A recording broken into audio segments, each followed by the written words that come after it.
Eto na, pagsabayin ko na, unboxing at saka flexing. Pagsabayin na natin mga pangga ko. Eto, bagong dating to para makahabol lang. Eto kasi yung inaantay natin na high-end watch from Olives. O, di ba guys? Nagbabalik si Olives natin. Pamilyar na kayo dito kay Olives. Ang dami na nating relong pinromote regarding sa kanya. Ayan yung pinaka-box na lagayan. Once na in-order nyo to as a couple watch, guys. Dalawa kasi to couple watch to. Ayan yung appearance niya. Kaya goods na goods pang regalo. Napakaganda talaga.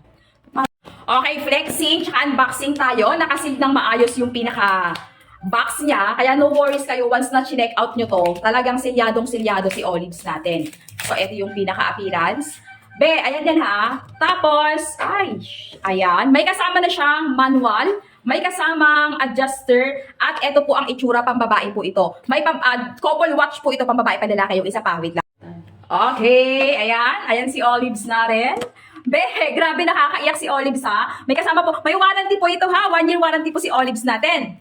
Ito po ang panlalaki natin. Halos kasi laki po siya ng 20 pesos coin. At ito po ang ating pambabae. Grabe guys, napaka-minimalist lang ng ating relo. Sobrang trending po yung ating product ngayon. As in talagang umuulan ng 5 star yan. Ayan po yung appearance natin mga boss, mga madam and sir. Para kay couple watch na pambabae at panglalaki. Discounted to mga madam and sir. Again and again, ilalagay ko yan ang ating price. Ilalagay ko dyan yung ating yellow basket para i-double check mo yung pinaka-presyo ng produkto natin. What you see is what you get tayo. Waterproof, matibay ang glass, pang malakasan. Eto pa, balik mo sa akin pag hindi ka masaya. Okay?